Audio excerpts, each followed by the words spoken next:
no, claro. Perfecto. Bien.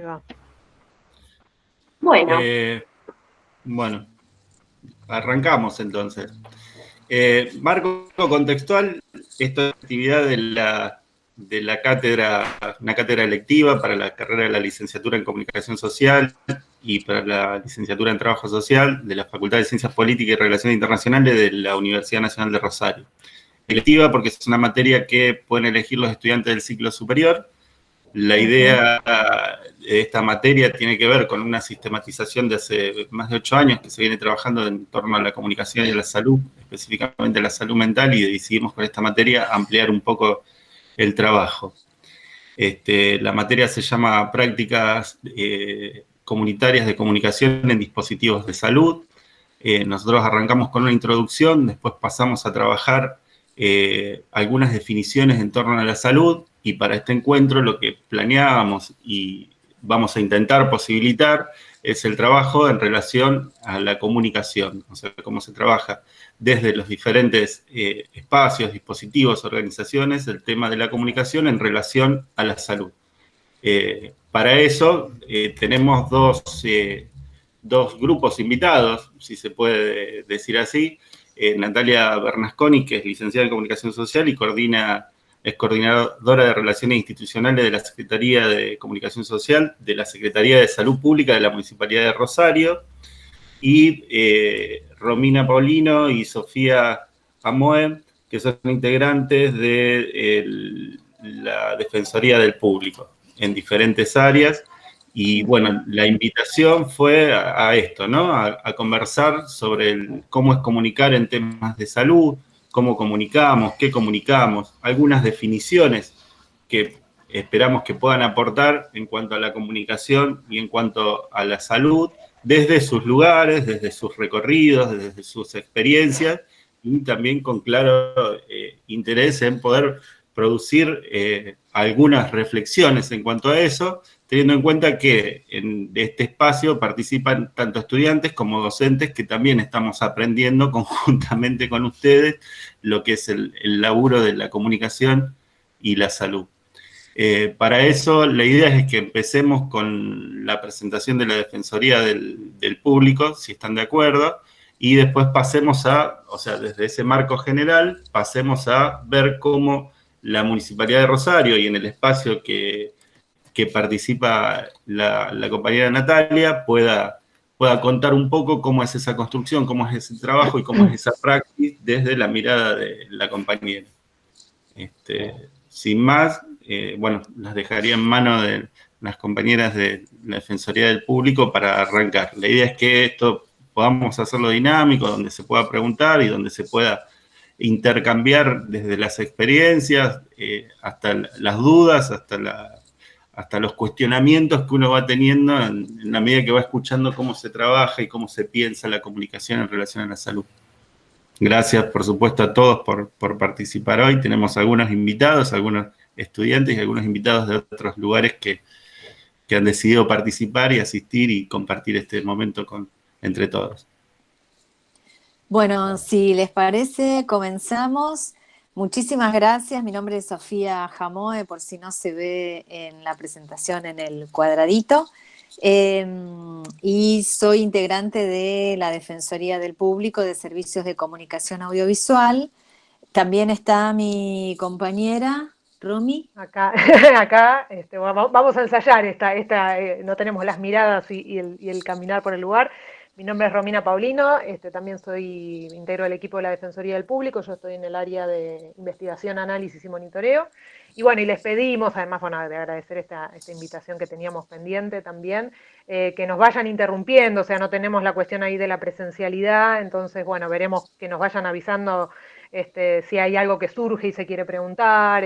Nosotros vamos a compartir la experiencia de trabajo que tiene el organismo en salud mental y también poniéndolo en diálogo con este contexto en particular que nos habilita a reflexionar incluso lo trabajado a la luz de lo contingente, digamos, de lo que sucede. Así que bueno, es bienvenido la interrupción, el diálogo para seguir construyendo juntos.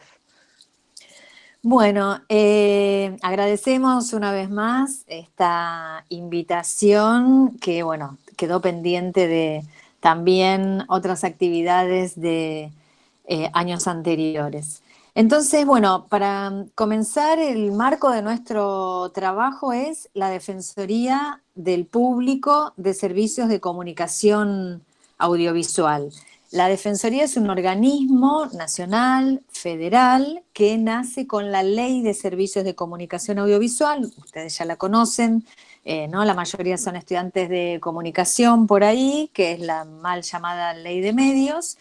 Esta Defensoría entonces fue creada por esta ley, la 26.522, y tiene como función principal la promoción y la defensa del derecho a la comunicación, especialmente de las audiencias de la radio y la televisión, ¿sí? Entonces, esa es como una primera definición que tiene que ver con que esta ley y el ámbito en el que nosotros trabajamos se hace desde el paradigma de la comunicación como un derecho, ¿no? Y también la comunicación con enfoque de derechos.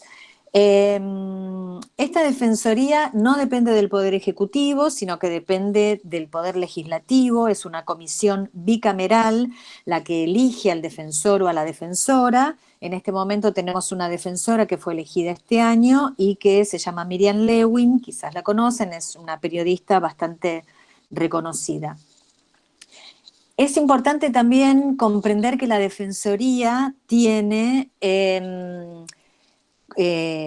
digamos, el marco de trabajo de la Defensoría es el de la formación, el de la promoción, el de la defensa, pero no tiene poder punitorio. La Defensoría no sanciona, sino que abre espacios de diálogo entre las audiencias y quienes producen mensajes, sean publicitarios o programas en radio o en televisión, o periodismo o ficción, abre este espacio como para comprender cuáles son los derechos que quizás se hayan vulnerado o no y para intentar construir una comunicación con enfoque de derechos.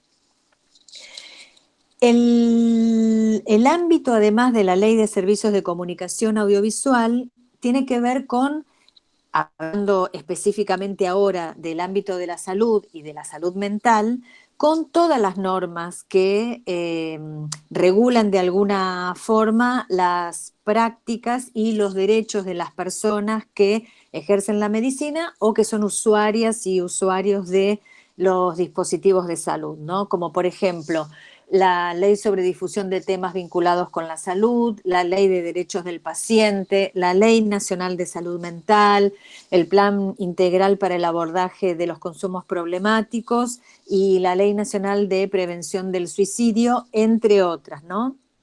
En el artículo 71 de la Ley de Servicios de Comunicación Audiovisual se hace mención explícita a que quienes produzcan, distribuyan, en fin, quienes ejerzan la comunicación audiovisual, o sea, radio y televisión, también deben respetar estas leyes vinculadas a la salud, como la ley sobre publicidad de tabaco, la ley nacional de lucha contra el alcoholismo y todas las otras leyes, pero además dice específicamente el artículo 71 que también tienen que respetar las normas que se dicten para la protección de la salud, ¿no? O sea, las que existen y las que puedan existir y que tengan que ver con la protección de la salud.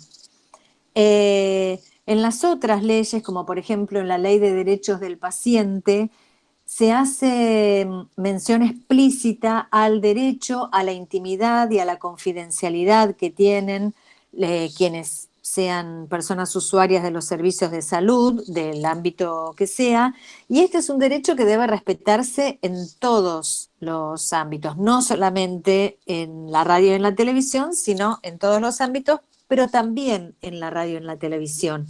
Quizás después podemos hacer una reflexión o podemos ver qué casos aparecen en la Defensoría a ver si se respeta o no este derecho a la intimidad y a la confidencialidad que deben guardar quienes ejercen la medicina en tareas asistenciales o médicas con respecto a los y las pacientes. Ujú. Específicamente la Ley Nacional de Salud Mental también hace hincapié a este derecho a preservar la identidad de las personas y en lo que tiene que ver con los mensajes en los medios audiovisuales, destacamos bastante algunas dimensiones que tienen que ver con el tratamiento de la salud mental y que tiene que ver con que las personas usuarias de estos dispositivos tienen derecho a ser tratados con la alternativa terapéutica que menos restrinja sus derechos y libertades, ¿sí? Son personas que tienen derecho a no ser identificadas ni a ser discriminadas por causa de un padecimiento mental, que el padecimiento mental no sea considerado un estado inmodificable, ¿sí? Y fundamentalmente, como en todas las otras leyes, que las personas, sean o no usuarias de dispositivos de salud mental o estén atravesando algún tipo de padecimiento, siempre sean reconocidas como sujeto de derecho, ¿sí? Esto es como el paraguas fundamental que tiene que ver también y que lo vincula con el derecho a la comunicación. Lo mismo en la placa siguiente vemos a lo que hacemos referencia explícitamente con el plan integral para el abordaje de los consumos problemáticos, ¿no? Que son todas leyes, normas y planes que hacen referencia específicamente también o surgen a partir de la Ley Nacional de Salud Mental, ¿no? Y que cuando hablamos de consumos problemáticos, hablamos de consumos en los que puede mediar o no alguna sustancia y en la que intervienen también drogas legales e ilegales. Y también nos interesa que este enfoque de los consumos problemáticos sea tratado como parte integrante de las políticas de salud mental y también repetimos, ¿no?, que las personas que están atravesando por algún tipo de consumo problemático también son sujetos de derecho. Ujú. Otra cuestión que abordamos desde la comunicación, desde el derecho a la comunicación y vinculado de alguna forma con la salud mental, son los casos de suicidio. Acá hacemos o destacamos, ¿no?, que por ejemplo, desde los medios de comunicación, también habría que tener estrategias y acciones para lograr la sensibilización de la población. Y también desde ese punto de vista es que la Defensoría ha elaborado una serie de recomendaciones, siempre en diálogo con organizaciones, organismos y periodistas, comunicadores y comunicadoras dentro de este ámbito, siempre en diálogo con todos los sectores que tienen participación en esta temática, ¿no? Y también en el artículo 7 de esta ley se hace un llamado a elaborar recomendaciones a los medios de comunicación sobre el abordaje responsable de estos casos o de noticias vinculadas al suicidio. Como les decía, esto es un pantallazo muy rápido acerca de los marcos normativos en los que nos referenciamos para el trabajo específico de la Defensoría en temas vinculados a la comunicación y a la salud, específicamente a las cuestiones vinculadas a la salud mental, ¿no? Y un poco también, además de este diálogo y de mesas de trabajo en las que se fueron elaborando en forma conjunta guías de recomendaciones, la Defensoría realiza monitoreos de canales de televisión que ahora Romina nos va a explicar un poco mejor y entre otras cosas Sí. se hace relevamiento de cuestiones vinculadas a la salud. Bueno, retomo acá, Sofi. Yo, bueno, no estoy tan apegada, tengo mediado el Power, así que en todo caso, bueno, voy a ir complementando. Por un lado, esto que comentaba Sofi, ¿no? De este marco normativo general, con todas estas leyes que están hermanadas en diálogo. Es importante tener presente que, digamos, comparten un paradigma de derechos, pero por sí solas, digamos, no es que el texto de la ley por sí solo funciona para el cambio cultural, para la concientización de la sociedad, sino que es importante la mediación de un acto de comunicación en dos dimensiones, ¿sí? Por un lado, digamos, que la ciudadanía pueda conocer, digamos, todos los derechos que están enunciados en este conjunto de leyes que, digamos, se reenvían mutuamente, ¿sí?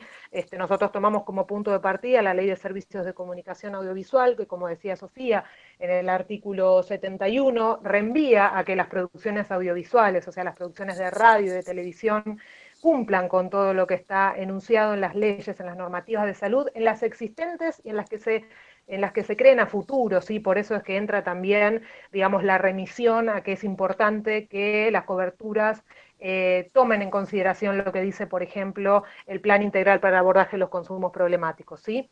Entonces es importante, o sea, por un lado que ese acto de comunicación que plenamente ponen, digamos, vehiculiza los sentidos que tienen esas leyes, vaya en dirección al conocimiento de la ciudadanía y que por otro lado sean los medios de comunicación los que, digamos, construyan mensajes en consonancia con estas leyes, ¿sí? Y en este espacio de mediación está la Defensoría, ¿sí? La Defensoría tiene, ¿sí? También como decía Sofía, más allá de que es una misión que tenemos por ley, la cuestión de que no somos un organismo sancionatorio, además de esta misión por ley también está la misión por convicción, porque el cambio cultural no viene de la mano de una sanción, sino que creemos profundamente que ese cambio, la transformación de las prácticas de comunicación viene de espacios de reflexión y debate como estos, ¿sí? Que estos espacios también son instados por la ley, ¿sí? En el artículo 19 de la Ley de Servicios de Comunicación Audiovisual se menciona que la Defensoría tiene que generar espacios de intercambio, de reflexión sobre el funcionamiento de los servicios de comunicación audiovisual. Y en efecto, muchas veces se producen recomendaciones que van digamos, fundamentalmente también en una instancia de diálogo con los medios, pero también esto va a la ciudadanía, así que puedan, por ejemplo, a través de los espacios de formación, también como este, que es importante, digamos, siempre nosotros nos encontramos con los comunicadores con por ahí una falta de capacitación en estas temáticas, poder darse esta instancia de reflexión sobre cómo vemos el tratamiento de los temas en los medios, qué es lo que nos dicen las leyes sobre estas temáticas en particular, qué es lo que desde distintos recorridos de ámbitos profesionales afines se viene trabajando como para, bueno, poder aglutinar todos esos recorridos y ver, digamos, cómo se vuelcan a la comunicación.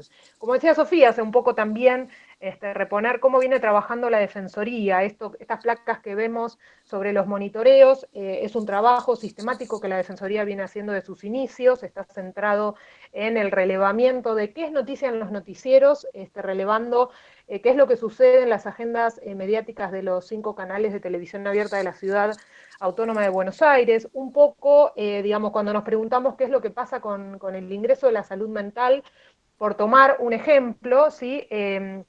Por ejemplo, en el año 2018 nosotros tuvimos un relevamiento que nos dio un total de 17.727 noticias. Cuando de ahí vemos cuántas están vinculadas, o sea, cuántas están bajo el tópico principal de salud, nos encontramos que es apenas el 1.3%, ¿sí? Que corresponde a unas 237 noticias dentro de esa porción, de esa totalidad, con lo cual, digamos, y hacia esa subrecorte sobre salud, preguntamos cuántas están vinculadas con salud mental, nos encontramos con que 9 noticias estaban vinculadas a salud mental, lo cual, digamos, nos da todavía un recorte de invisibilización mucho mayor, o sea, hay un 0.05% del total, ¿no? Entonces, esto, digamos, si bien recortamos esto que es del año 2018, es una constante, les diría, digamos, hacia atrás y hacia adelante, o sea, no es un tema que esté fuertemente instalado en las agendas informativas. Por otro lado, también la Defensoría tiene como, además de, digamos, los datos que nos aporta el monitoreo, tenemos las voces fundamentales de las audiencias, ¿sí? Yo no me voy a detener en estas placas que de alguna manera también les muestran que lo mismo pasa con consumos problemáticos, lo mismo pasa con las cuestiones de suicidio, o sea, en todos los casos, emparentados normativamente, emparentados por perspectiva de derechos, cuando preguntamos cuál es la cobertura de estos temas, la resultante que tenemos es un ingreso minoritario del tema en las agendas. A la vez, si ponemos en diálogo esto con lo que nos marcan las audiencias, ¿sí? Que esto es lo que nos entra a través de las consultas y reclamos, lo que nosotros encontramos no es solamente, digamos esto de que el ingreso es minoritario, sino que se subrayan algunas tendencias de cobertura, ¿sí? O sea, ¿qué es lo que pasa cuando las audiencias encuentran alguna o nos acercan una consulta por salud mental? Algunas de las cuestiones que las audiencias nos marcan es que, digamos, prima el enfoque policial, o sea, no es que la cobertura de una cuestión de salud mental viene de un enfoque de salud, sino que viene, digamos, bajo una perspectiva que policializa y criminaliza a las personas en situación de salud mental o consumo problemático o de suicidio, ¿sí? Digamos, también otro rasgo relevante es que, digamos, las problemáticas de salud devienen en espectáculo, o sea, hay una fuerte tendencia a la espectacularización de las cuestiones de salud. Y también, digamos, priman los abordajes invasivos, ¿sí? Y no es solamente en el caso de que a veces aparece alguna figura pública que está atravesando, figura pública del ámbito del espectáculo, por ejemplo, que hemos tenido casos, no es solamente, digamos, en el caso de alguien mediático que se procede a la vulneración del derecho a la intimidad o a exponer alguna situación de crisis en pantalla, sino que, digamos, suele pasar también con, digamos, un ciudadano que no está vinculado a los medios, ¿sí? O sea, prima como este enfoque que vulnera derechos que están enunciados en las leyes que es preciso resguardar en las coberturas, ¿no? Entonces, uno podría decir, además también tenemos una fuerte tendencia a la elaboración de conjeturas y diagnósticos mediáticos, ¿sí? En vez de, digamos, por ahí entrevistar o incorporar como fuente de información a personas del ámbito de la salud o profesionales vinculados a la temática que puedan aprovechar, digamos, el ingreso de alguna temática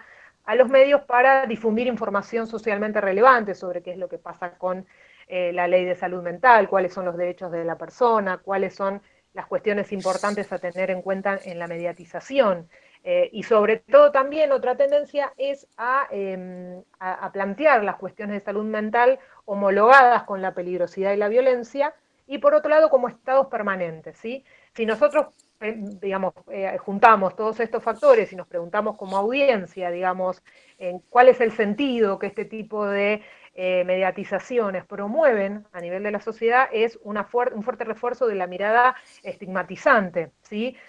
Además de lesiva de la audiencia y de la audiencia específica que pudiera estar atravesando alguna situación de salud. Digamos, a partir de estos datos que compila la Defensoría, digamos, a lo largo de los años, nosotros lo que fuimos haciendo también fueron una serie de mesas de trabajo, mesas de reflexión y debate, que también nombraba Sofía, donde ahí participamos desde profesionales de la salud, investigadores, profesionales de los medios de comunicación, y de alguna manera ponemos en diálogo estos diagnósticos de la Defensoría, más los diagnósticos propios que cada recorrido profesional viene detectando, y lo que hacemos es una suerte de reflexión y de compilación de una serie de recomendaciones que están en nuestra página web, ¿sí? Que es www.defensadelpublico.gov.ar. Acá vemos en pantalla, nos vamos a centrar por ahí en algunas cuestiones centrales, digamos, si bien ahí están enunciadas con salud mental, también son aplicables a cuestiones vinculadas a consumos problemáticos, a situaciones de suicidio también. Vamos a nombrar los que nos parecen por ahí los ejes centrales que es importante para, digamos, incorporar para poder construir coberturas audiovisuales con enfoque de derechos. Con enfoque de derechos quiere decir que están en diálogo con este paraguas normativo que les contábamos al principio, ¿sí? Y fundamentalmente nos parece importante que, digamos, la construcción audiovisual, como esta suma de qué es lo que pasa desde la imagen, qué es lo que pasa desde el encuadre de la noticia, qué es lo que pasa desde los titulares, qué es lo que pasa desde las fuentes entrevistadas, o sea, esa construcción total, nos parece importante que tiene que contemplar una triple dimensión, ¿sí? Por un lado, esta perspectiva de derechos para quienes son los sujetos referenciados directamente en las noticias o en las coberturas. También, digamos, la dimensión de las audiencias, o sea, el respeto por las audiencias en general y el respeto por la audiencia específica que pudiera estar empatizando con la situación o atravesando una situación de salud mental. Si nos preguntamos cuáles serían las cuestiones centrales que una cobertura audiovisual debería tener presente para devenir en una vehiculización de un sentido acorde con el paradigma de derecho, primera cuestión central es el encuadre, ¿sí?, de estas noticias bajo el foco de la salud pública, bajo la categoría, ¿sí?, no bajo la categoría policial, ¿sí?, que es lo que nosotros venimos notando, ¿sí? A esto uno le puede agregar, digamos, esto también se ve fuertemente en el caso de consumos problemáticos, digamos que cuando ingresa, digamos, hay una fuerte, digamos, impronta de policialización, de criminalización de la persona, de las personas. Sería importante no solamente, digamos, este encuadre que venga de salud pública, sino también que en ese caso, sí, en el caso de consumos problemáticos está la resolución dictada recientemente por ENACOM, o sea, actualizada, de que es importante visibilizar la placa con la línea telefónica 141. Esto está como algo obligatorio.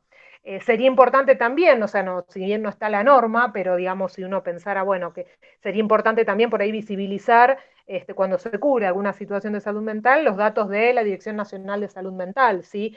Aunque, digamos, no esté la normativa, pensando en la responsabilidad social al momento de comunicar, sería importante que eso forme parte también de las coberturas, ¿sí? O sea, el enfoque de salud pública, las líneas de contacto, ¿sí?, que ayudarían también a significar esa cobertura desde un paradigma de salud y no de policial.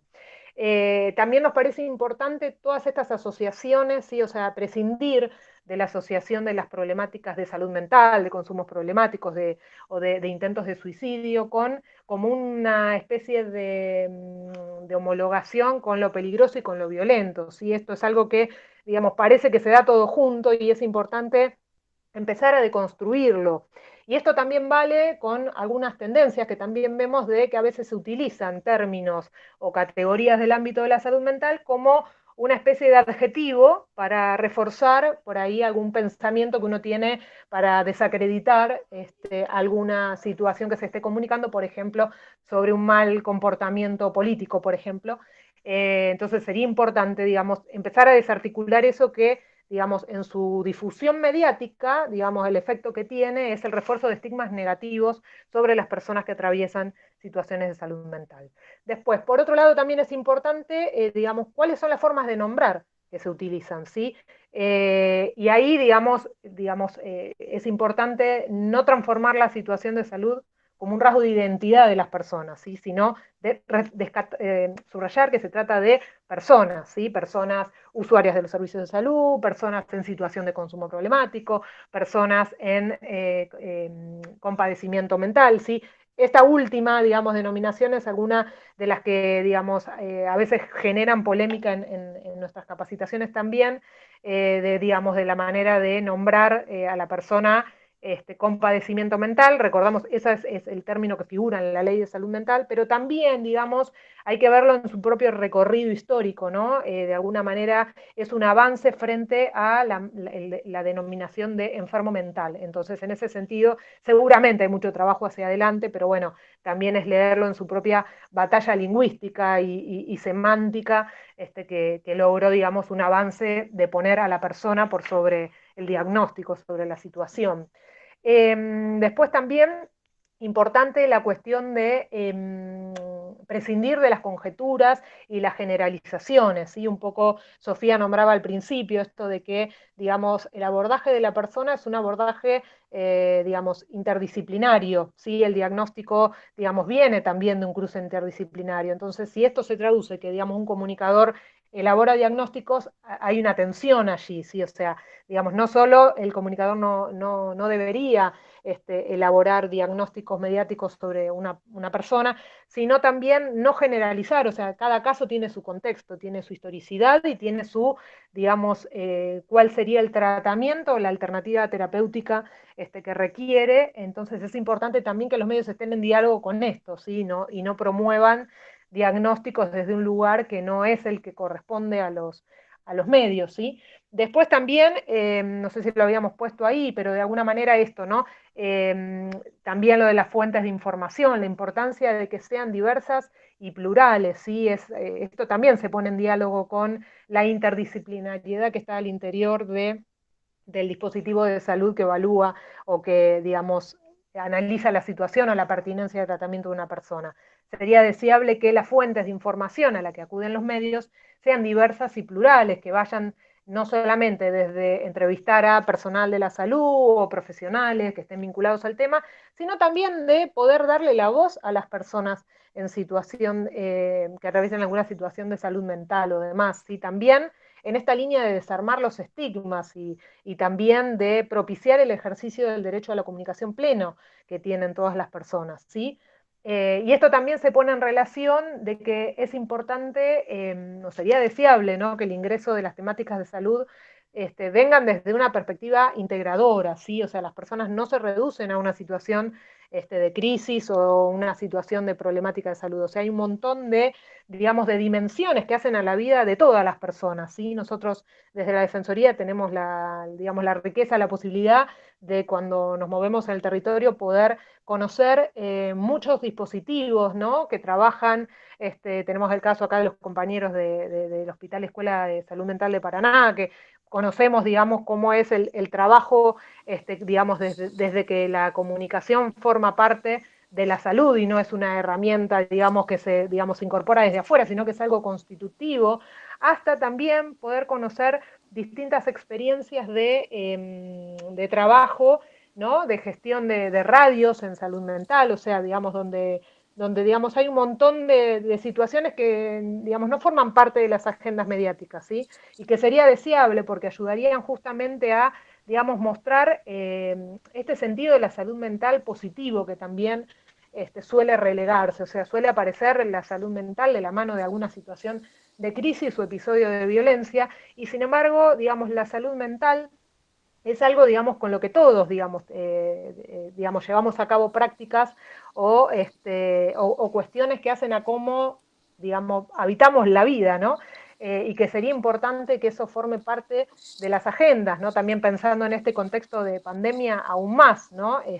Implica como subrayar estas recomendaciones, ¿no? También la cuestión de la difusión de los casos extremos, que se vincula también a estas perspectivas espectacularizantes que nombrábamos, que de alguna manera la única finalidad no solo es el refuerzo del estigma, sino generar impacto, y es importante esto desarticularlo, y en todos los casos, ¿sí? Sobre todo, digamos, esto suele venir con, como nombrábamos también, con casos de figuras mediáticas donde parecen vulnerarse los derechos por el simple hecho de ser figuras que están en la televisión, es como si, bueno, puedo mostrarlo todo. Y sin embargo es importante tener presente que son sujetos de derecho y que también, digamos, no implica su condición de publicidad un habilitador a la vulneración de derechos como a la intimidad, a la privacidad, ¿sí? Así que bueno, estos serían, no sé, Sofi, si vos sobre este punto quisieras decir algo, como los puntos centrales sobre cuáles serían los principales puntos a tener en cuenta en una cobertura con enfoque de derechos, ¿no? Que también, digamos, como decíamos, esto se replica en la necesidad de que las personas en situación de consumo problemático también tengan un abordaje no invasivo, no conjetural, no espectacularizante, ¿sí? Las cuestiones de suicidio también, ¿sí? Y bueno, por ahí no se puede poner en diálogo con la situación de pandemia algunas cuestiones eh, de refuerzo, ¿no? Más allá de que todo esto, digamos, debería seguir presente, algunas cuestiones importantes serían, ¿no? Esto de, bueno, tal vez coberturas que no vayan en sintonía con la generación de la alarma social, sino de que puedan ser espacios, ¿sí? La radio y la televisión, donde, digamos, se le propicia a la ciudadanía un rol activo, ¿sí? Un rol activo no de alarma que pueda obturar el desarrollo de protocolos y recomendaciones específicas, ¿no? para llevar adelante la gestión de la pandemia. En ese sentido, invitamos también en este marco particular, visitar no solamente la página de la Defensoría, donde tenemos recomendaciones específicas, sino también las páginas como de la Dirección Nacional de Salud Mental, que tiene una serie de protocolos, tiene también una línea, ¿sí? Que si no me equivoco se llama Acompañar Salud Mental, ¿sí? Que es una línea que está dirigida tanto a personas usuarias como a familiares, como a ciudadanía en general, que requiere un acompañamiento o un asesoramiento, y hay un montón de protocolos que van más allá de los medios, decía Sofía. No, que le iba a pedir a Vicky si podía compartir la pantalla un poquito más adelante de la presentación, que donde están también algunas recomendaciones del Ministerio de Salud, de la Dirección Nacional de Salud Mental y Adicciones, y donde aparecen los números y los contactos de esta línea gratuita Acompañar Salud Mental, que es importante difundirla también. Sí, yo tengo que es un 0800-222-1002, esa sería la de Acompañar Salud Mental.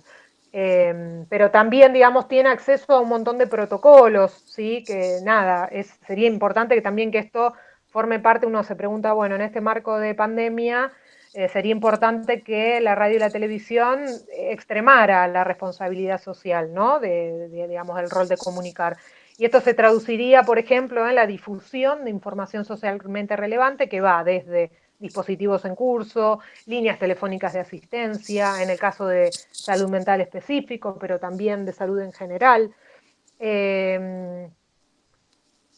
Ahí tenemos, por ejemplo, ¿sí? La importancia también de que se difunda información de fuentes oficiales y fehacientes, ¿sí? O sea, qué es lo que se, digamos, desde los partes diarios del Ministerio de Salud a también qué es lo que la OMS comunica también, ¿no? Es muy importante, digamos, y nos vamos de radio y televisión, ¿no? La importancia de nosotros en este rol de propalar o difundir aquella información que está constatada y no la que, digamos, viene de la mano de algo que no está comprobado, que no está chequeado.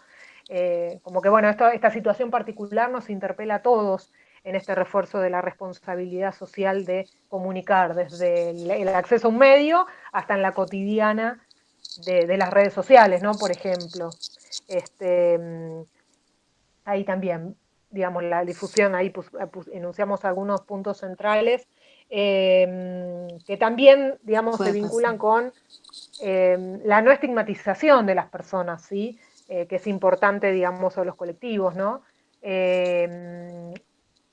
Un poco, digamos, ahí tenemos como todo el recorrido. Todo esto está en la página de la Defensoría, está si no me equivoco, en la parte de las recomendaciones. Sí hay recomendaciones específicas sobre la cobertura en situación de pandemia, también hay unas recomendaciones sobre niñez y adolescencia vinculada a pandemia, ¿sí? Y sobre las cuestiones de accesibilidad también. Eso iba a decir, exactamente, que es importante, ¿sí?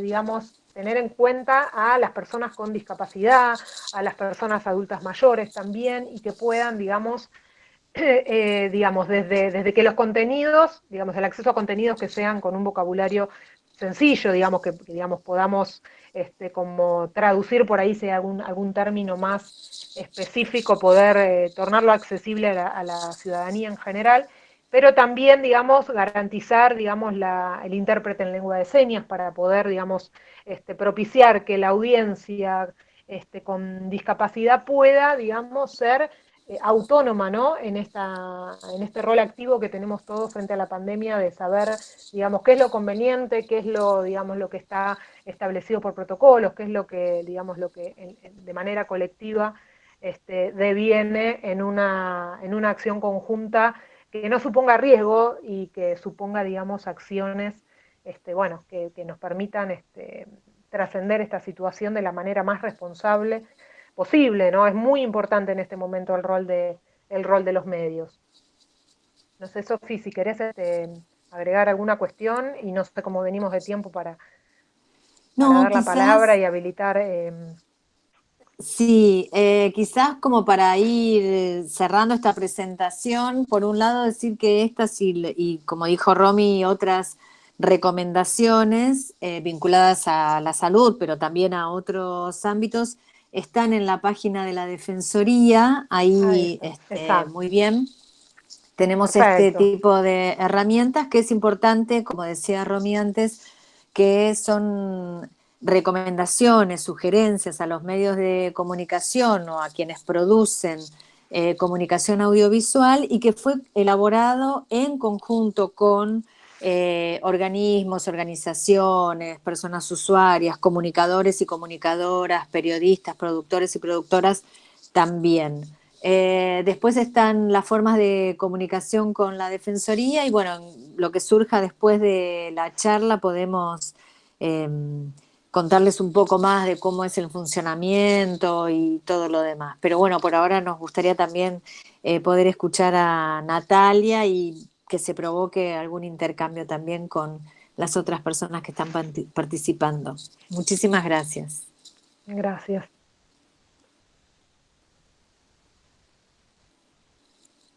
¿Agarro nomás la palabra? Agarre nomás. Sí, Natalia. Bueno, la tomo.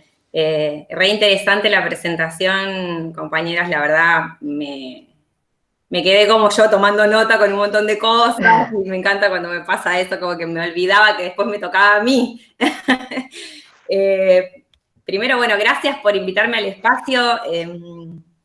Si bien me siento así como en un grupo amigo entre colegas por todos los lugares, ¿no? Interesados en la salud, trabajadores de la salud, comunicadores, comunicadoras, que, bueno, en la escuela donde estudié también fue la de Ciencias Políticas de la UNR, en la Escuela de Comunicación, me siento así como volviendo a un lugar querido. Por otro lado, agradecerles el espacio porque honestamente en este tiempo nos está haciendo muy difícil generar espacios reflexivos. Como dijeron los chicos en la presentación, yo estoy en el área de la Dirección de Comunicación Social de la Secretaría de Salud Pública del municipio de Rosario. Y bueno, entre barbijos, máscaras plásticas y las posibilidades de vernos, de volver a conocernos atrás de todo eso y entre todo eso, hoy estar hablando sin eso es como un eco que me falta. Siento que resuena algo que no es natural, se me naturalizó el eco adentro de la máscara plástica. Lo que me había propuesto Ale y me entusiasmó era poder contar un poco mi experiencia, y mi experiencia tiene un sesgo especial, que es mía, por empezar, y por seguir, que yo estoy abocada a un área que es el de instituciones o institucional dentro de la Secretaría de Salud Pública, y a mí me interesaba poder trabajar con ustedes algunas de estas cuestiones en relación a lo que ha significado que una organización del Estado construya para su organigrama un espacio para una dirección de comunicación y que esa dirección a su vez en su interior tenga un raviolito que diga relaciones interinstitucionales. Una de las cosas que yo tenía ganas, soy medio metódica a veces para empezar, así que entre lo metódico y lo emergente voy a ir boyando por ahí y ustedes me acompañan.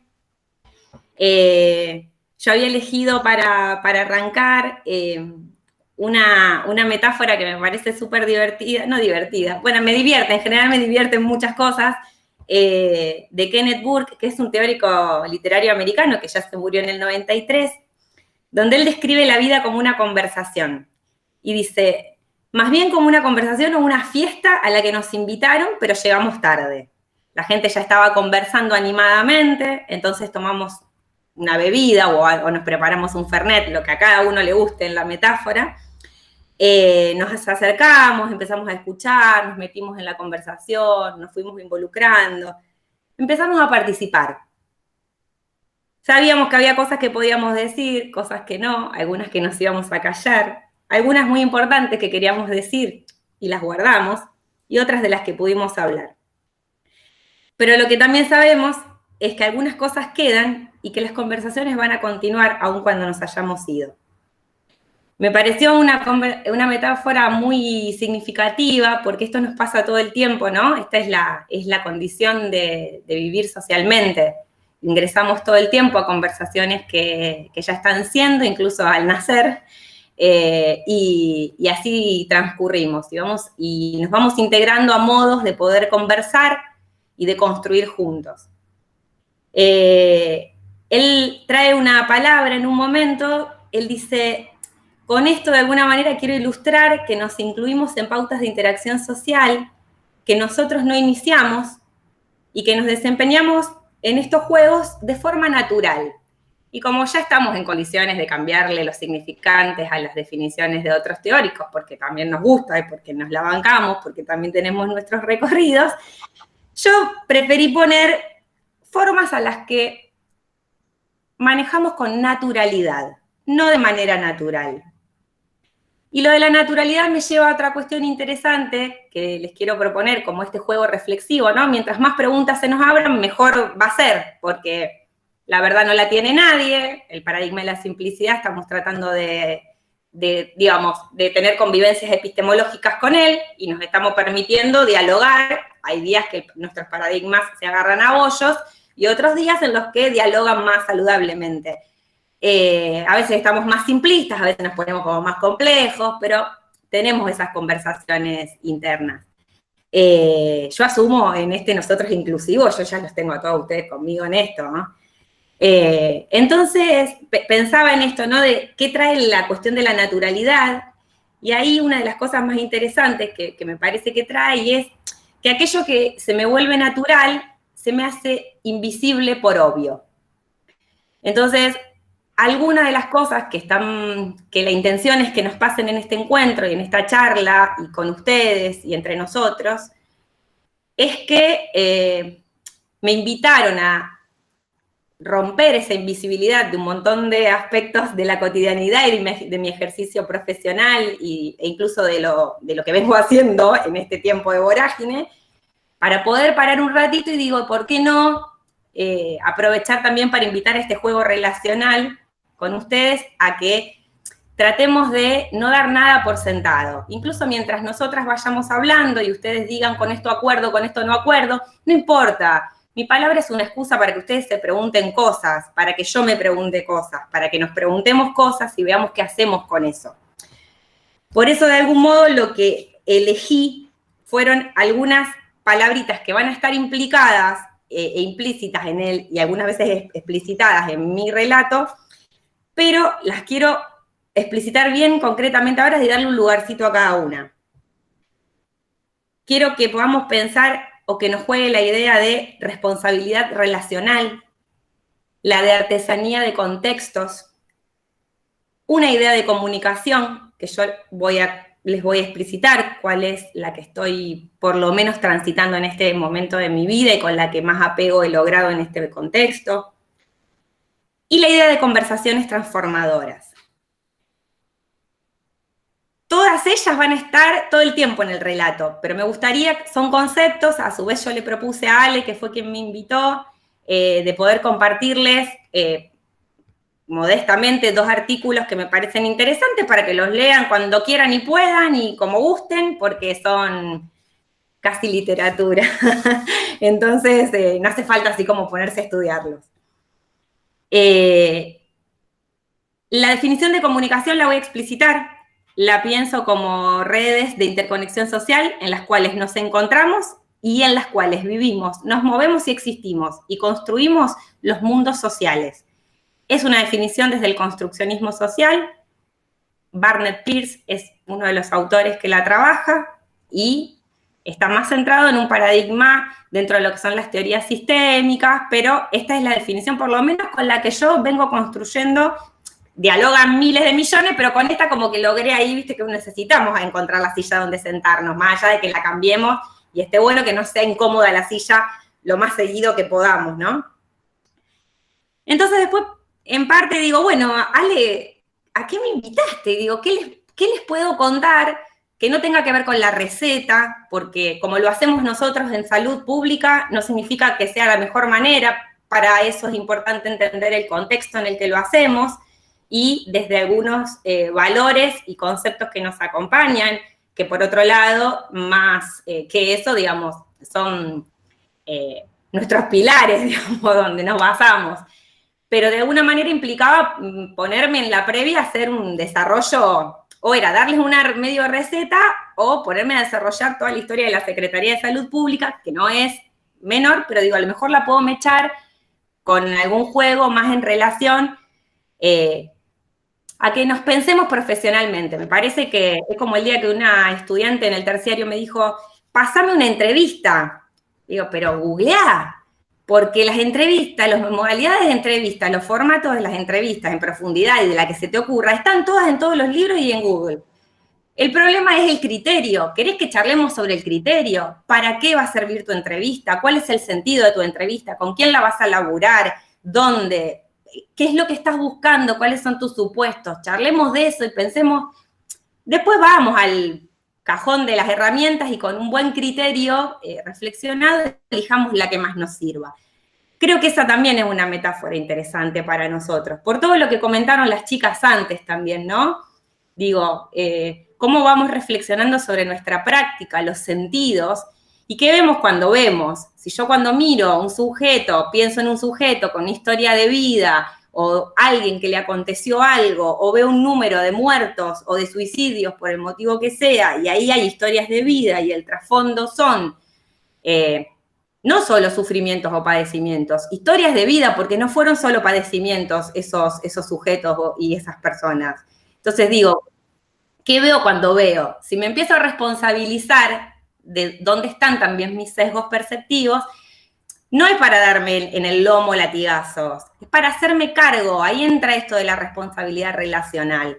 Somos, en redes de relaciones, no somos sin los otros, aunque tengamos nuestra singularidad, y de alguna manera estas percepciones, en tanto las podamos trabajar con mayor nivel de conciencia, vamos a poder hacernos mejores preguntas sobre qué tipo de profesionales queremos ser también, ¿no? ¿Qué mundos relacionales queremos construir todos los días? Ahí se me ocurrió un poco, en torno a esto, traerlo del construccionismo social, porque el construccionismo social integra la figura de mundo interno. Otro lugar mal visto desde las teorías más, desde los paradigmas más positivistas o más alojadas en lo que son los paradigmas de la complejidad, de la simplicidad, perdón, que vos te visualices siendo parte de lo que te está pasando y que te estén pasando cosas, parece que estaba mal. Para el que como si un investigador no tuviese emociones, como si un investigador cuando se sienta frente a alguien que está entrevistando o va a una comunidad o se inserta en un espacio para poder hacer alguna observación, no le pasaran cosas. Y como si esas cosas no le dialogaran con aquello que está viendo, cómo lo ve y con sus percepciones, como si eso no aconteciera. Bueno, como venimos un poco de esos lugares, me pareció que un poco jugar con esta definición tensionaba a ponernos a nosotros, ¿no? Con los piecitos adentro del plato. Entonces, no estamos con los pies afuera del plato, tenemos los pies adentro del plato. Y nos pasan cosas, y nuestras percepciones juegan, y los mundos relacionales que podemos construir están también co-configurados con nuestra presencia. Entonces, no es responsabilidad de nadie más, sino, como es conjunta, mirar mi parte es la mejor cosa que puedo hacer, digamos, poder mirar cuál es mi parte. Llegados ahí, había pensado algunas cositas en relación a la organización de la que formo parte en esta configuración actual que tiene. Se me ocurrieron dividir un poquito el relato breve, porque quiero ser lo más breve posible. Ustedes háganme cosas así, lo que quieran, pero yo voy a saber entender que tengo que apurar o que tengo que redondear. En pensar un puntito que fuera la organización y su estructura, otro que hablara sobre quiénes lo hacemos, y uno pequeño también que dijera el cómo.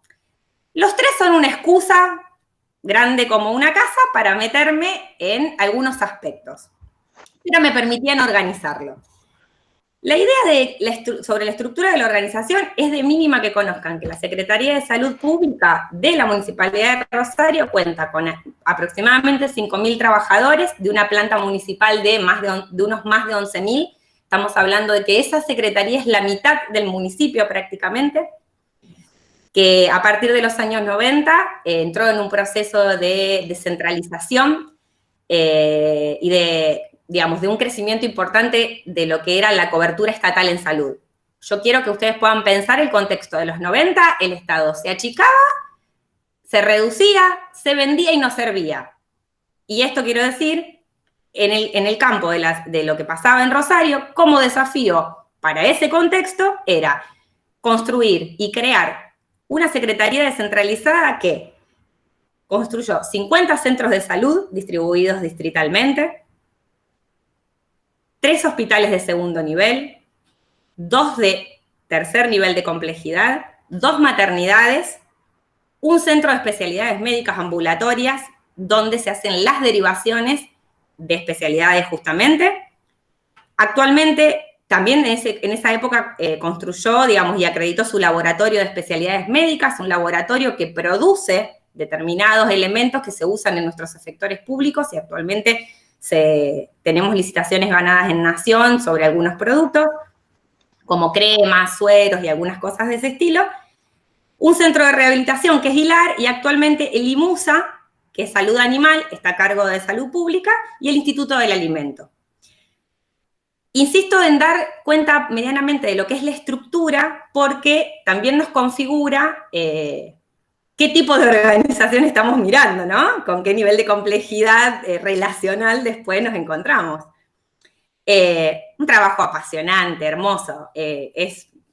Yo hace 15 años que trabajo ahí, y cuando me preguntan por qué no me fui, le dije, porque no hay un solo año que haya sido igual al otro. Por lo tanto, si alguien me dijo que se aburrió en la Secretaría de Salud Pública, qué sé yo, ¿no? Lo charlamos con un mate. Para mí es apasionante y tiene una incidencia muy importante en la posibilidad de acompañar la vida de las personas. Creo que hay un desafío fuerte y quiero ser parte, por lo menos mientras pueda. Hace 6 años solamente se creó la Dirección de Comunicación. Antes era un área, una oficina, la Oficina de Comunicación Social, lo que a su vez se llaman las áreas de apoyo. El cambio de un área de apoyo, digamos, simbólicamente a una dirección, es muy importante en la posibilidad de incidencia, de inscripción, de incumbencia, de discusiones. Y sobre todo porque los que trabajamos en organizaciones públicas sabemos que lo que no se refleja en la estructura no va a ninguna parte. La gran puja, digamos, de sentido no es solamente que me digan, sí, te reconocemos un montón, reconocémelo en la estructura, porque cuando vos te vas, yo me fui con vos. Si no me dejás en la estructura de alguna manera más o menos consolidado, esto tiende a tener la vida útil de quien llega. Bueno, afortunadamente nos tocaron gestores que pudieron mirar ese aspecto, ponerlo en valor y decir, bueno, gente, esto que nos vienen a proponer nos parece, y haber creado la dirección implica esto, haber entrado en el organigrama, en un lugar muy específico, que es dependiendo directamente de la secretaría privada, que es donde está el secretario y subsecretarios o secretarias y subsecretarias de salud, y con un área de relaciones interinstitucionales. Es decir, no sé si todos sabemos, pero si no yo se los cuento, porque esta sería como mi versión iluminada, ¿no? Ya que hablamos de iluminismos y qué sé yo. Pero yo tengo la firme convicción de que las relaciones institucionales, digo, el orden de lo simbólico relacional es el corazón de la organización y tiene el impacto sobre la dimensión pragmática, pero realmente es un ámbito que ha estado invisibilizado en tanto para mirarlo, porque está más mirado desde el ámbito de las relaciones en las organizaciones empresa, ¿no? Con los elementos más de aquellas organizaciones que dependen del mercado, que venden productos y servicios. Nosotros vendemos, como quien dice, ofrecemos servicios de salud, pero además un intangible, porque nosotros estamos produciendo alrededor de la idea de salud como derecho. Entonces, el intangible que va detrás de todos nuestros servicios de salud no entra en el mercado, entra en otro lado, que nos parece más importante, pero es otra dimensión. Entonces, bueno, de alguna manera, el haber podido instalar una dirección de comunicación es un precedente importante. De hecho, hasta ahora no tengo conocimiento de que haya en otra dirección de comunicación del municipio un área específica de relaciones interinstitucionales. Creo que es la única, la coordino yo, así que es es recopada mi área. No, quiero decir, es realmente un movimiento importante. Nosotros lo hemos valorado mucho y cambió fuertemente la legalidad y la legitimidad del laburo del área en relación a cómo pudo incidir en otros procesos. ¿Por qué? Porque ahí viene la idea de los quiénes. Y si ustedes dicen quiénes lo hacemos, y yo les digo todos, porque salud hacemos todos y todas. Ahora, en el ámbito de la Secretaría de Salud Pública, ¿cuál se les ocurre que es la narrativa más hegemónica? O la más contundente, o la más fuerte. Bueno, yo las escuché a todos, me llegaron sus pensamientos hasta acá. La del médico, médica, que es la narrativa con mayor contundencia. Entonces, en realidad, ¿es pertinente que sea la narrativa con más contundencia? Y en una Secretaría de Salud podemos decir que en un aspecto sí. Y a partir de eso, co-construir, yo siempre digo que la interdisciplina es como el mojón, así como decía, llegué a la estación o a la orilla más deseada, porque superamos la multi, no vamos a llegar a la trans por un buen tiempo, pero con una interdisciplina más o menos estaríamos en condiciones de decir algo más digno. ¿Qué pasa? Las tensiones entre esas producciones de sentido en cuanto a cuáles son los sentidos de las prácticas, de las intervenciones, de aquello que construimos, de los registros, de todo. Todas esas miradas, digamos, se nutren de diferentes relatos, que son lo que la disciplina nos ha dejado por nuestras formaciones académicas, segmentos.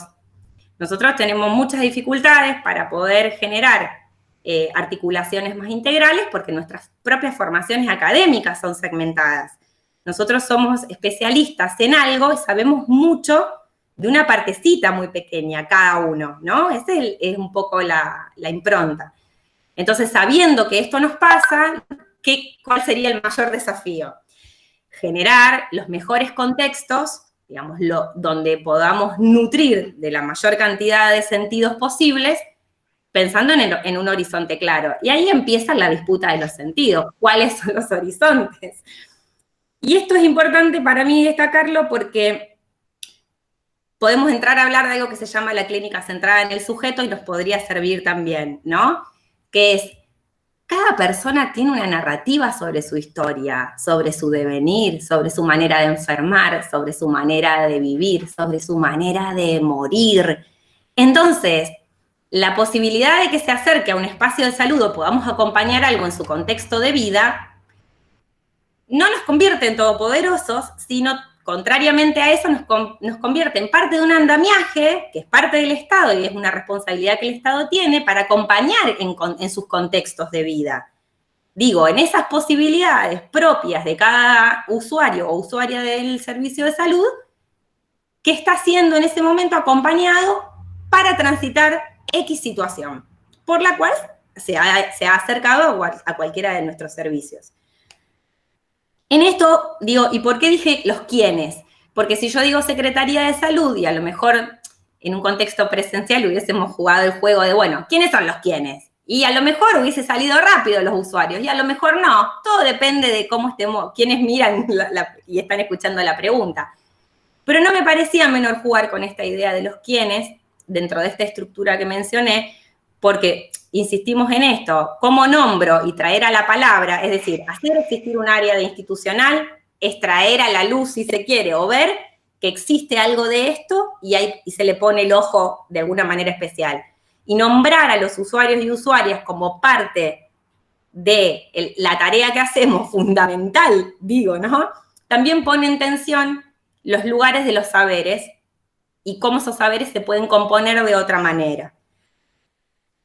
Ahí, una de las cuestiones que me parece interesante, desde el rol nuestro, ¿no? Pienso en los comunicadores y las comunicadoras, y esta posibilidad que tenemos cuando estamos en las instituciones o en cualquier lugar, somos expertos en vincular nuestro saber, nuestro expertise, como nuestra cosa blanda, es la escucha, es percibir, es oler, es ver qué están pasando en esos cuerpos, cuánta incomodidad hay, qué pasó, ¿Qué pasa cuando estamos conversando todos los que estamos conversando en ese momento? Entonces, algo de ese orden de la responsabilidad relacional, yo lo vinculé con la idea de artesanía de contexto.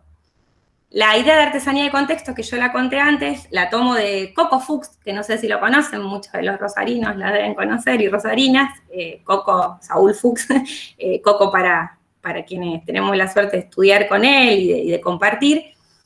En un artículo que él escribió, dice, una artesanía de contexto, como categoría, ¿no? Me permitiría pensar que un diseño tiene que atender el diseño de un espacio vincular, ¿no? Una reunión, un encuentro con un usuario, una entrevista en un consultorio, una situación de admisión en un hospital, en una ventanilla de cualquiera de nuestras admisiones de los efectores, una reunión de gestión, cualquier espacio del que estuviéramos hablando que tuviera que ver con el encuentro, debería atender la compleja articulación entre saberes, experiencias, valores, éticas, visiones del mundo.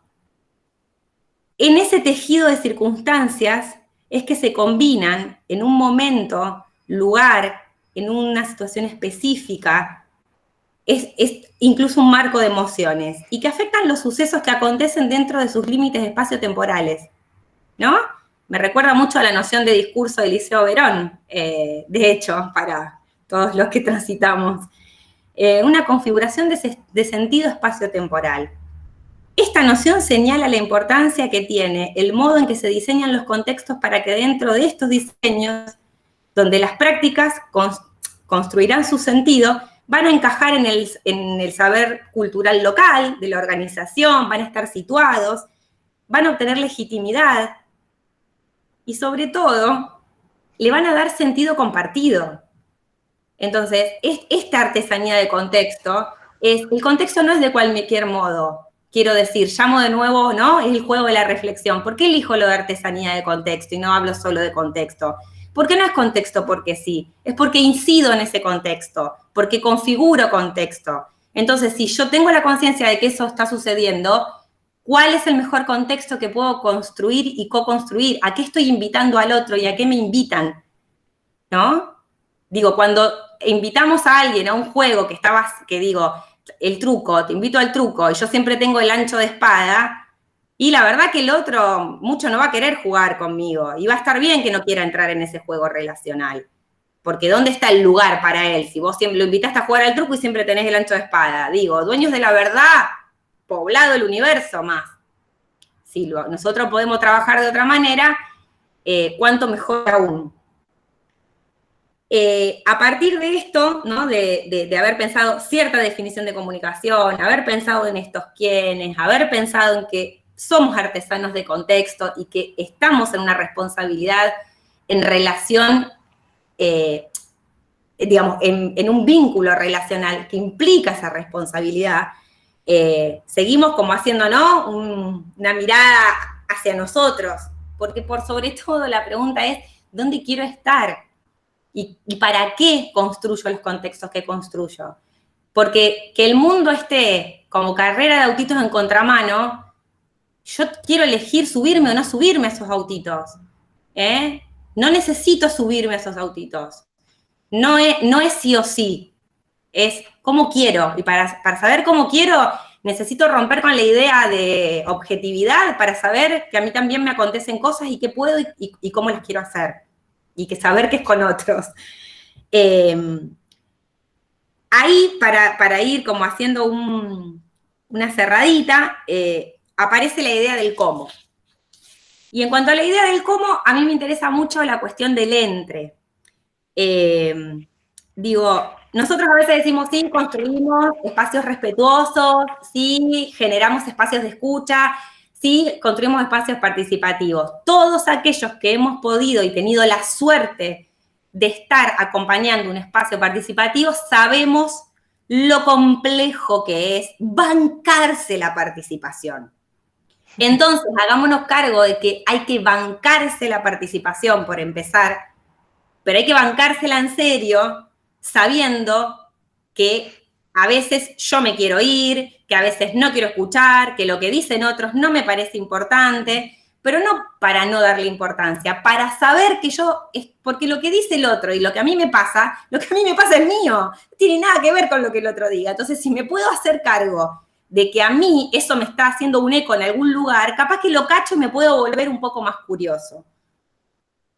Y en relación a esto, me voy a dar el último lujo, y ya con esto cierro, que creo que es una invitación en general y como para la vida, qué sé yo. Me gusta filosofar en este momento donde todo es tan tecnocrático, porque jugar un poco a reflexionar, reflexionar es como jugar este juego de mirarme desde afuera a mí, si es que hay algo de eso posible, y decir, mira lo que te pasa con esto. Entonces digo, qué sé yo, está bueno jugar el juego, la reflexión, porque sobre todo es un juego de la pregunta. Y a mí me parece que estamos en un momento de poder construir preguntas, no para matarnos, para preguntarnos, de verdad, que es mucho más honesto y bastante más simple, aunque no parezca. Y acá les comparto otra del Coco, que el Coco yo lo tengo en mi corazón, entonces obviamente como era mi presentación, me di estos lujos. El Coco tiene un texto que se llama Celebración de la Sorpresa, que yo ese se los voy a compartir, donde él dice, la experiencia sorprendente irrumpe como incertidumbre, inestabilidad, desconcierto, y cuando es muy intensa y de larga duración, puede convertirse en un impacto transformador, que con su energía perturbadora puede emerger como una poderosa generadora de cambios en nuestro sistema de creencias. Ese impacto no necesariamente seguirá la senda transformadora, puede serlo más, no necesariamente. También lo sorprendente puede restringirse a un sobresalto ocasional, dice Coco, que al no ser alimentado por la curiosidad, sea controlado mediante los preconceptos y rutinas naturalizadas, lo que dijimos al principio. Ante la incomodidad, no todo el mundo tiene ganas de hacerse una pregunta. ¿Es válido? Sí, es válido. No vamos a andar por la vida diciendo, che, todos reflexionemos, porque el que no reflexiona, no se va. No, listo. Nosotros porque estamos jugando este juego, yo los invité a esto hoy. Pero vale que alguien no esté en condiciones en algún momento. A veces tiene mayores incidencias sobre la vida de otros y puede o no darse ese lugar. Digo, a veces hay que disputar esos espacios también, porque no siempre se pueden esperar todos los tiempos. Sobre todo cuando uno en contexto ve las afectaciones de eso.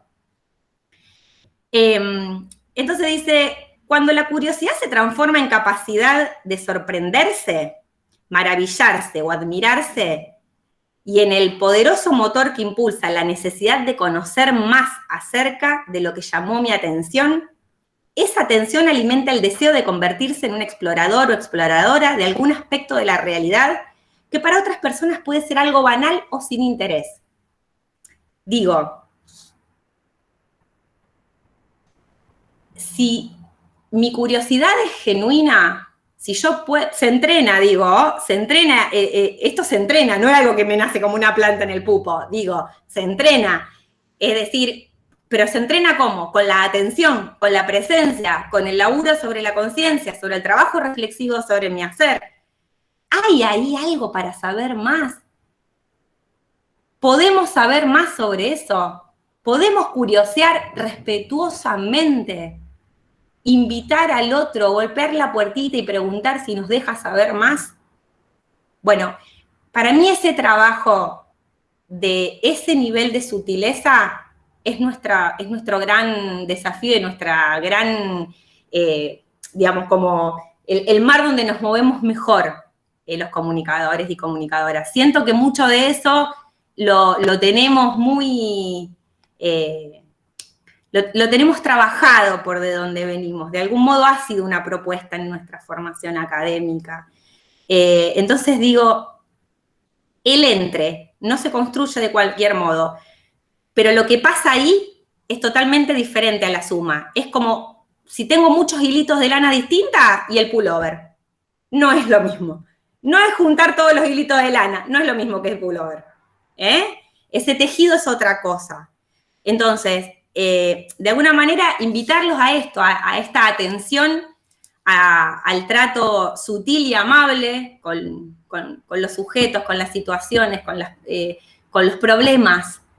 Con los problemas podemos ser más duros, pero con las personas no, ¿no? Hay una frase que dice duro con los problemas y como sutil con las personas.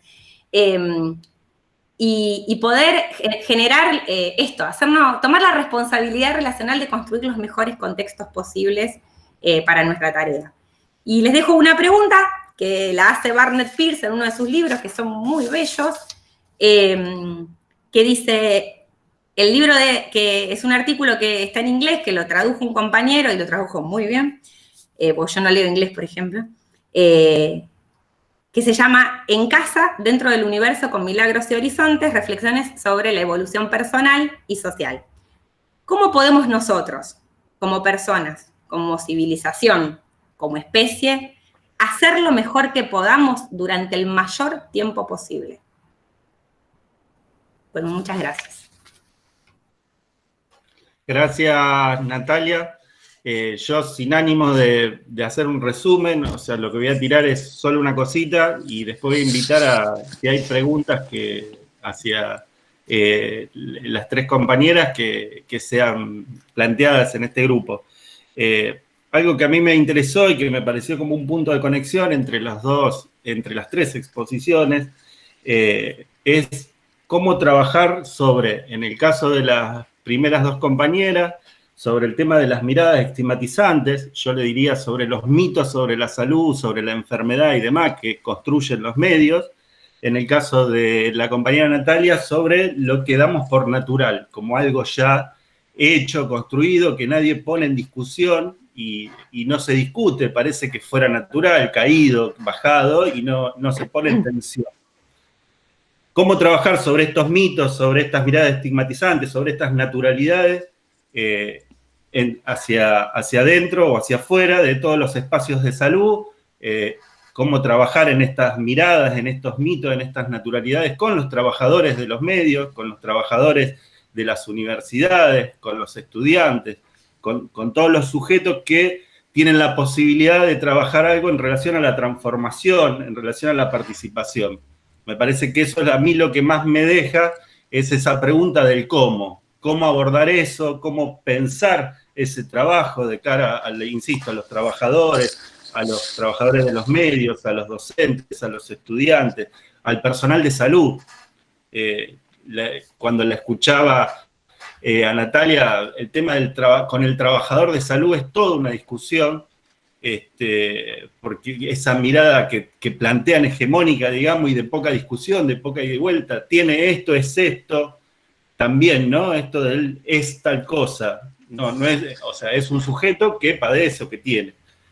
Y bueno, pensar eso en esos contextos que al final planteaba Natalia, me parece que esa es o por lo menos en mi caso, lo que yo tomo y rescato de las tres exposiciones, que me parece que es lo que invito a poner en tensión, más allá de las cuestiones que se les quiera preguntar o que quieran que trabajemos.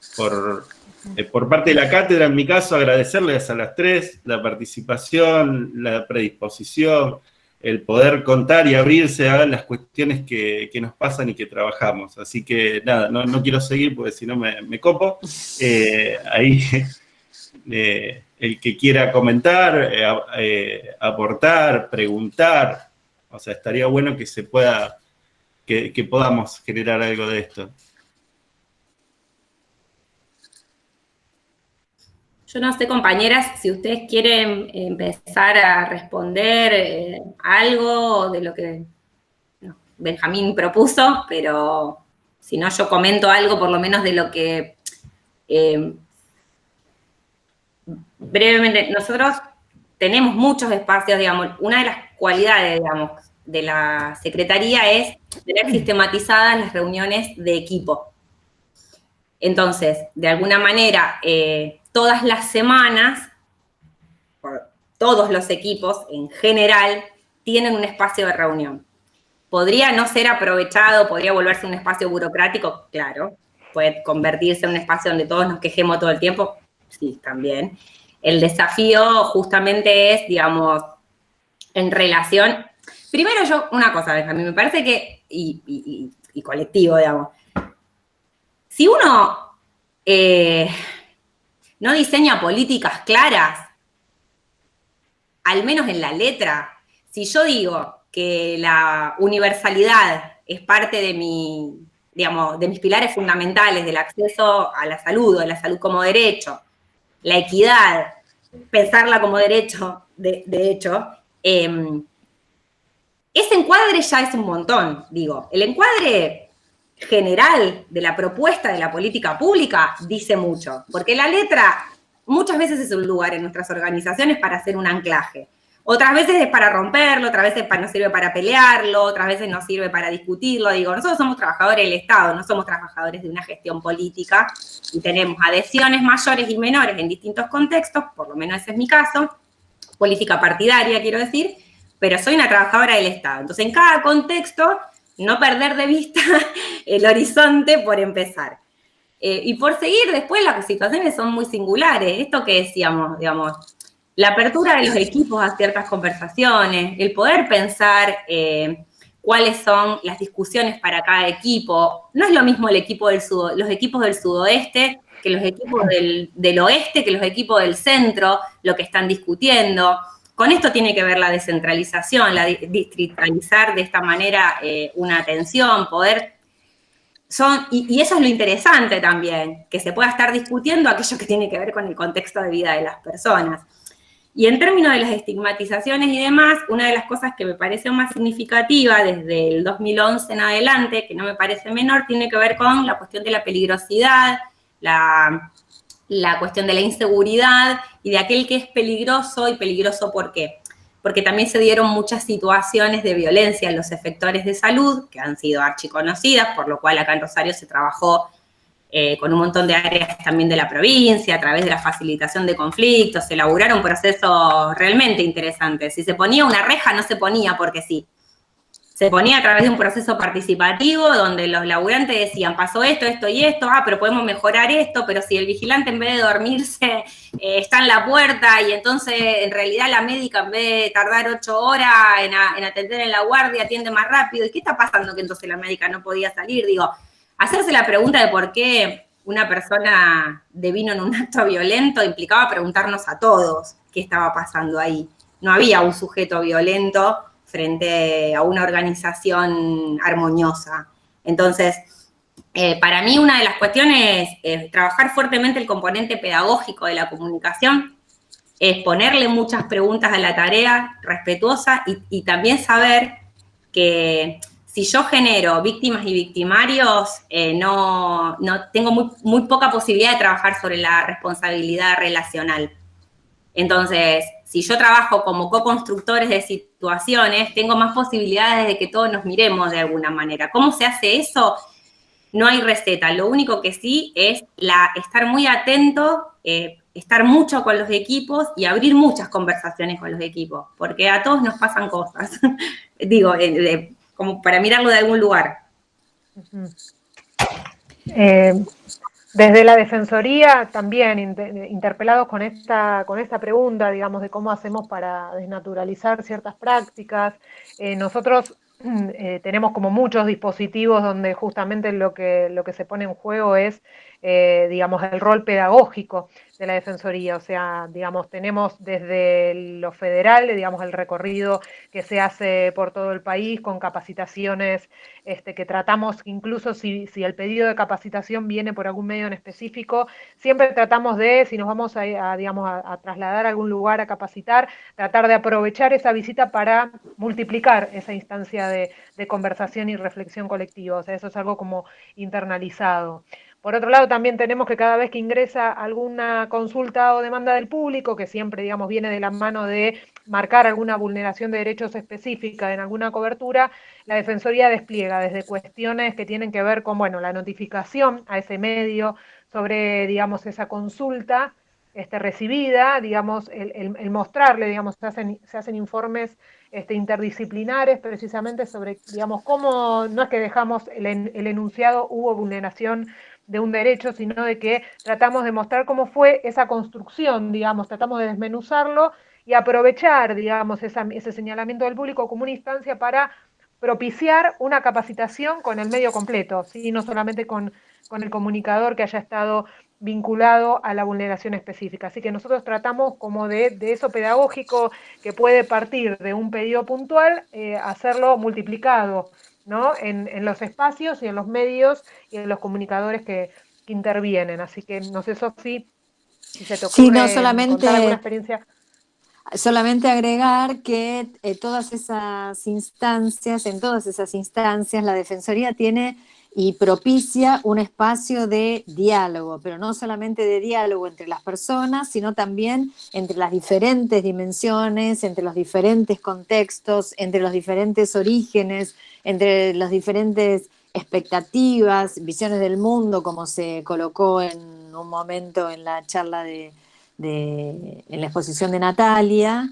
Digamos, estamos siempre como intermediando o propiciando más que intermediando, facilitando, intentando facilitar y promover esto de poner en diálogo todas estas dimensiones, ¿no? Porque es lo que nos parece también que propicia, que promueve y que es donde se concreta el campo de la comunicación.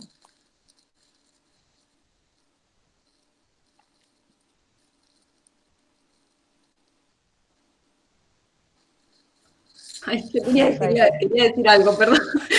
No, pues aparte digo, qué importante, digamos, el laburo de la Defensoría, digamos, en todos, más allá de todas estas dimensiones de las que ustedes hablaron, porque además ha generado un ordenamiento en esto de la explicitación, porque insisto en esto, ¿no? Cuando yo decía, cuando una política pública tiene la letra, bueno, sí, todos podemos también hacer lo que queremos con la letra y lo sabemos, pero que no exista la letra es otro tema, ¿no? Porque ahí ya pasamos al ámbito de las voluntades y de una serie de cuestiones donde no digo que algo de la voluntad esté mal visto, pero me parece que la puja va por otro lado. Y uso la palabra puja porque me parece que hay ahí una tensión importante que se despliega. Entonces, tener todo este marco no es menor, porque los que trabajamos con medios sabemos, digamos, todo el tiempo la delgada línea, porque el área nuestra tiene un área de prensa, un área de diseño,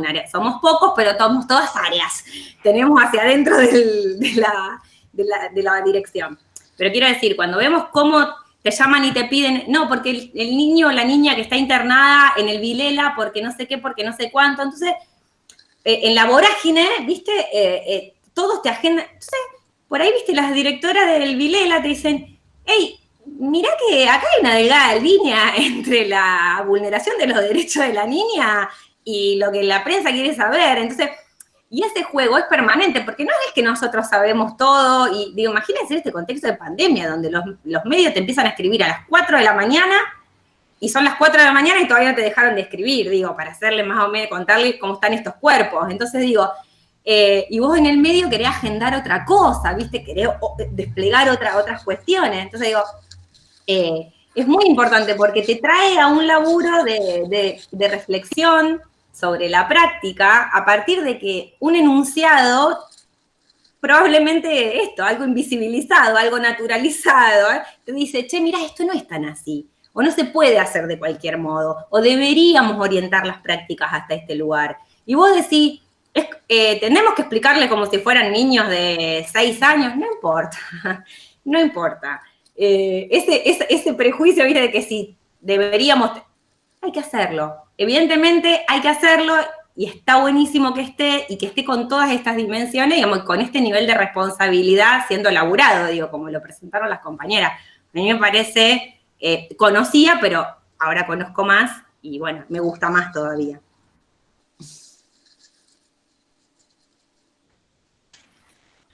Bien, no sé si alguien quiere... Una cosita, quiero decir. Se me escucha ahí porque tengo cruzados el audio y el video. Bien. No, que en relación a esto que vos decías, Natalia, sobre, bueno, les tenemos que decir, explicar, educar, lo que sea, también me parece que se vincula directamente con lo que vos dijiste al principio de tu explicación, o de tu exposición, que tenía que ver con desnaturalizar esto obvio, ¿no? O sea, porque también pensemos que quienes están trabajando en los medios seguramente tienen naturalizadas un montón de cosas, responden a un montón de estructuras que a veces les son ajenas y otras veces no, pero bueno, también, ¿no? Esto está bueno, sí, decir, bueno, dale, lo tengo que volver a decir, lo tenemos que volver a explicitar, tenemos que volver a pensar para que todas y todas también incorporemos esos signos de interrogación en pos de mejorar esto, y más en este contexto que es todo tan extraño.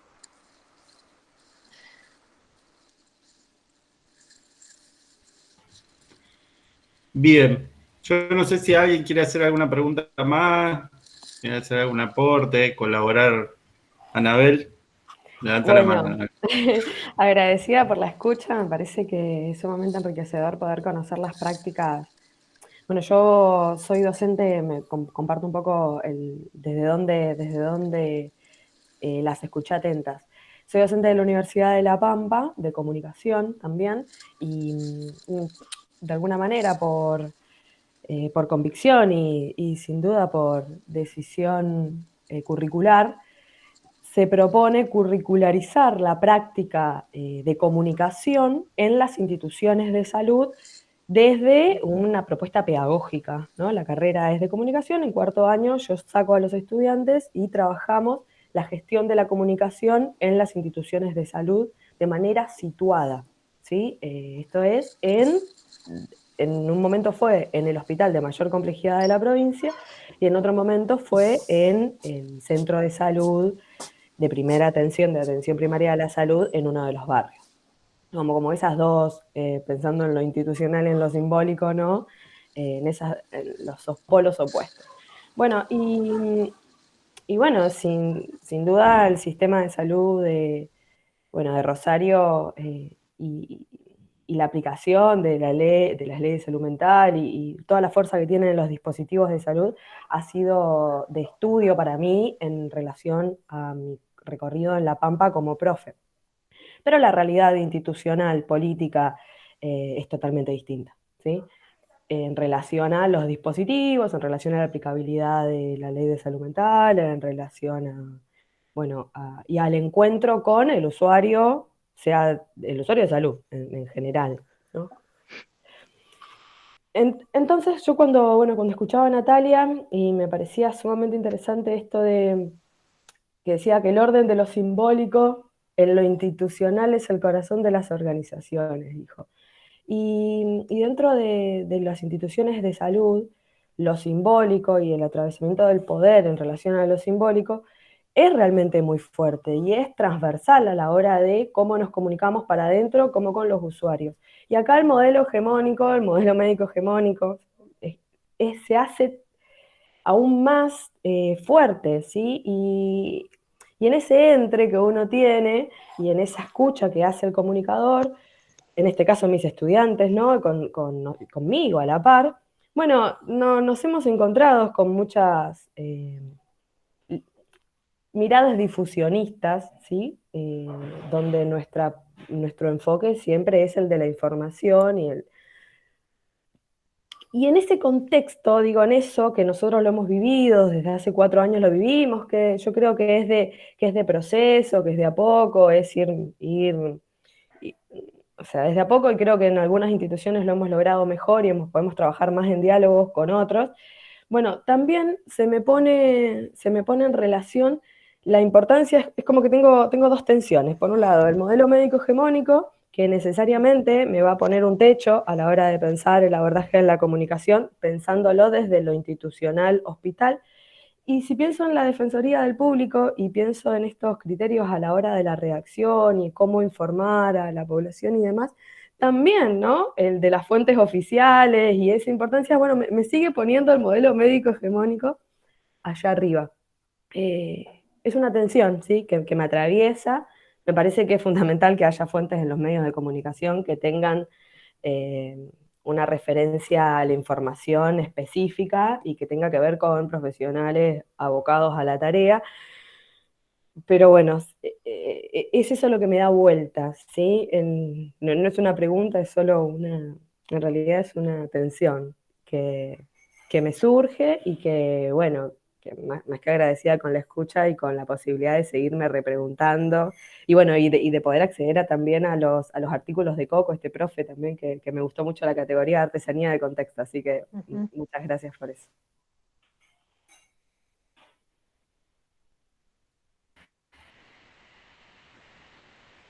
Gracias, Miriam. Miriam Anabel. Yo pensaba en eso antes de Anabel y yo miraba y digo, Miriam, yo no estaba Miriam, y me decía Anabel, re simpática, los dos, que yo no podía. Miriam, te invito a decir, yo en realidad, me parece que está buenísimo cuando podemos pensar juntos cosas, más ahora que la virtualidad. Antes nos decíamos, ay, che, nos juntamos en La Pampa, vos te venís para acá, y voy a ir en mi casa, y vivo cerca de Pichincha, y nos vamos a ver la birrería. Eso no va a pasar ahora, pero justamente como ahora todo es este marco, todos a mí me parece que están cerca. Yo no sé dónde están ustedes, pero para mí están todos como acá dentro de mi casa. Entonces, me empieza a pasar eso con la virtualidad. Entonces, disponible para lo que quieras, si en algún momento querés que pensemos juntas alguna cosa y con otros y otras que estén interesados. A mí parece que está buenísimo cuando hacemos como esa ronda donde charlamos de algo que le pasó a alguien y podemos compartir o las experiencias o más preguntas, no importa.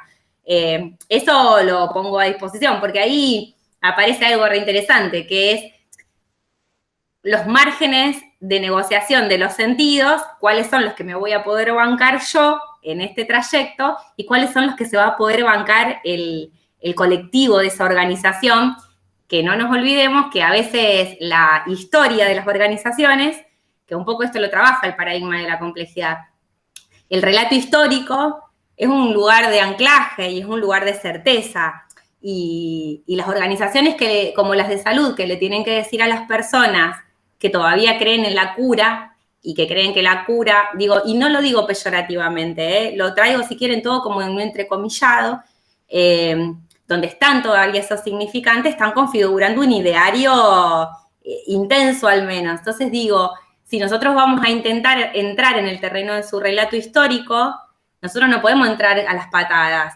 como no podrías entrar a ninguna casa a las patadas. Si yo te voy a invitar a conocer mi historia o voy a dialogar desde mi historia con vos, yo voy a necesitar que todo sea muy cuidadoso, porque en realidad es como, yo siempre uso la metáfora de sacar capitas, como si tuviera ropa, viste, como cebolla, y me voy sacando una prendita atrás de otra, y yo no sé si llego al corazón de lo que yo quería llegar, digamos, ¿no? Pero nadie quiere estar desnudo en ningún lugar, entonces nadie se va a sacar todas las capitas.